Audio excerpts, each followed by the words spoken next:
Je travaille chez Terre d'Alliance, qui est une coopérative à Bourg-en-Bresse, et membre du comité de direction. Et je suis délégué pour diriger une filiale qui s'appelle Sofragrain à Varambon, qui produit des coproduits de céréales granulés pour l'alimentation animale, des flocons de céréales et de l'extrudé, donc des matières premières plus ou moins élaborées pour l'alimentation animale, des fabricants d'aliments régionaux. Alors j'ai travaillé 6 ans dans la luzerne déshydratée comme commercial en Bretagne, Pays de Loire, Basse-Normandie et Angleterre, où je commercialisais chaque année 150 000 tonnes de luzerne déshydratée sous forme de granulés ou sous forme de fibres, à des objectifs essentiellement de ruminants à l'époque. Mon entrée dans le projet est très tardive par rapport au dossier, parce que moi je suis rentré dans le dossier tout à fait à la fin, en essayant en fait de sauver un peu ce qui avait été fait avec 2 échecs successifs.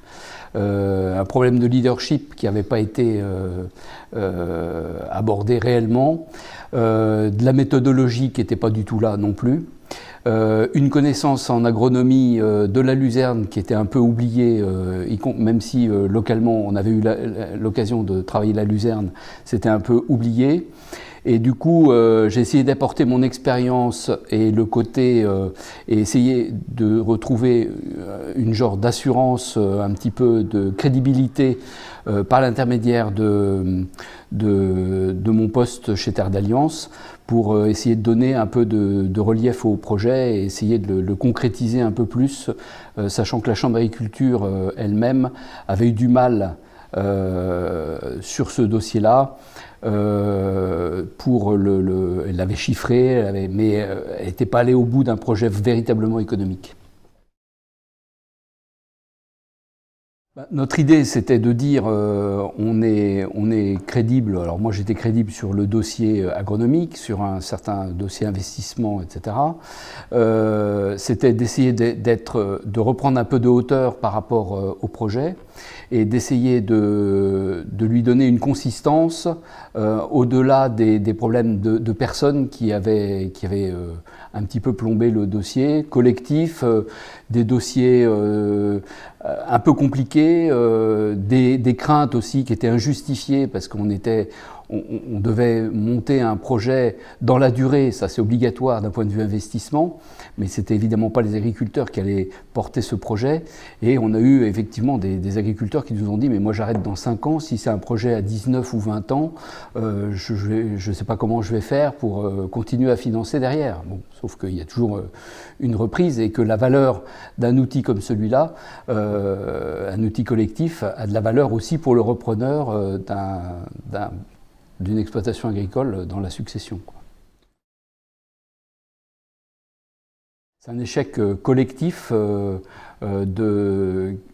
où les choses ont été tout de suite très, comment on appelle ça, ça a été vraiment épidermique sur beaucoup de choses.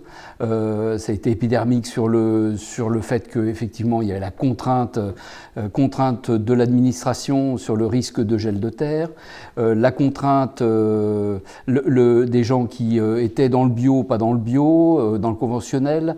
Vous aviez des gens qui étaient également, qui faisaient partie de la FNSEA ou de la FDSEA en tout cas locale, et d'autres qui étaient plutôt confédération paysanne, etc. Bon, on avait une population un peu hétérogène et il n'y avait pas de leader, ou il y avait des leaders qui ont voulu trop prendre la main aussi quelquefois et qui ne faisaient pas l'unanimité. Et on avait besoin de mettre de la sérénité dans un projet comme ça, en se remettant sur des fondamentaux, qui étaient l'agronomie, qui était l'investissement et la rentabilité d'un projet. Autant, d'ailleurs, la Chambre d'agriculture avait monté un dossier qui était bien monté, hein, mais sans forcément la réalité du marché de la luzerne en aval, ce qui n'a été pas très bien pris en compte, avec des prix assez importants. Et assez rapidement, moi, dans l'analyse que j'ai faite, c'est que de la luzerne à 230 €, c'était pas jouable. 200, c'était très limite. Il fallait la descendre à 170, 180 €. Et en conséquence, il fallait monter le niveau de la quantité de terre disponible pour ce projet-là, qui était relativement plus important, puisqu'il fallait, à mon avis, monter aux environs de 250 hectares. Et au départ, on n'était qu'à entre 100 et 130 hectares. Donc il y avait vraiment un pas énorme à franchir, et que du coup, effectivement, économiquement, il fallait avoir cette économie d'échelle pour arriver à faire quelque chose. Le deuxième aspect, c'est aussi un aspect d'engagement, puisque assez rapidement, les agriculteurs se sont dit oui, nous on est d'accord d'y aller, mais sans engagement, ça veut dire qu'un projet d'investissement sans engagement, c'est pas jouable. Il faut, alors c'est des parts sociales, c'est des engagements, c'est forcément un peu de partenariat financier. On ne demandait pas forcément des niveaux très importants, mais 200, 300 € de l'hectare en termes d'investissement pour quelqu'un qui mettait 10 hectares ou 15 hectares, on pensait que ça pouvait jouer avec un retour rapide sur cet investissement.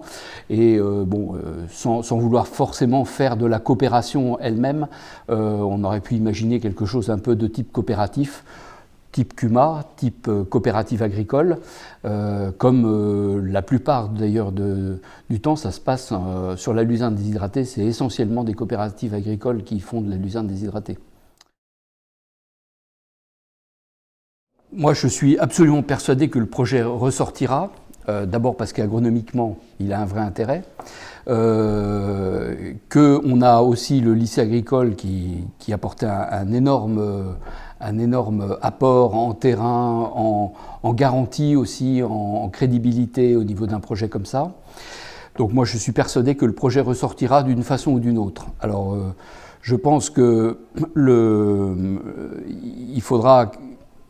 À mon avis, il faudra cerner les choses un peu différemment, faire probablement un projet plus petit, mais mieux ficelé au départ, en fait, plutôt que de demander l'avis à tout le monde. Moi, aujourd'hui, j'y ai déjà retravaillé sur ce projet-là, parce qu'il m'intéresse culturellement par rapport à mon passé aussi, que je suis juste à côté, en face, sur les vignes du Beaujolais, à titre personnel, donc voilà, c'est mon environnement local aussi.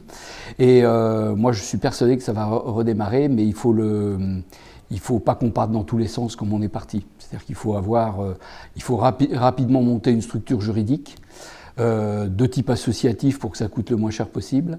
Il faut aller sans forcément en parler trop à tout le monde, mais dans un petit cercle de noyaux proches, arriver à monter le dossier d'un point de vue financement correct, et voilà.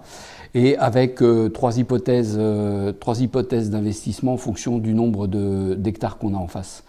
Et avec un projet qui soit avec possibilité de développement dans le temps, pour aller, on va dire, 100, 200, 300 hectares ou quelque chose un peu comme ça, et que du coup on soit dans quelque chose, on puisse raccrocher ensuite d'autres personnes dans le projet un peu plus tard, avec la possibilité de dimensionner le projet et de le développer et éventuellement monter des cellules supplémentaires de séchage, etc. C'est évident, les collectivités sont très importantes, d'abord parce que c'est eux qui ont mis la pression là-dessus, donc il faut les associer. Il ne faut pas forcément les associer tout seuls. Je pense que ça doit être un projet qui vienne des agriculteurs, mais que rapidement, il faut associer les collectivités dans la recherche de solutions, enfin, avec des solutions existantes, et en les associant pour qu'ils aient l'impression que ce soit aussi leur solution à eux, quoi. Mais ça doit d'abord être un projet d'agriculteur. L'érosion luzerne, il y a un lien direct, ça on le sait très bien. Enfin, on sait que c'est important. Pourquoi ? Parce que la luzerne va chercher l'eau à 3-4 mètres de profondeur en 2 ans. Donc ça veut dire que déjà dans l'enracinement global, on a quelque chose qui tient le sol, quoi. Après, c'est pas forcément la seule possibilité. Nous, on travaille sur Chalin sur des céréales haut de gamme en production de semences. Moi, je vois ici beaucoup, je verrais beaucoup ici, par exemple, un peu dans le même objectif que la luzerne, mais sur peut-être des cycles plus courts. Il y a du trèfle, il y a des porte-graines, des choses comme ça, qui sont finalement dans des schémas de type culture. Comment dire, prairie, un peu prairie permanente, quoi, et qui apporte autre chose. Et là-dessus, on pourrait très bien imaginer des rotations courtes autres que la luzerne.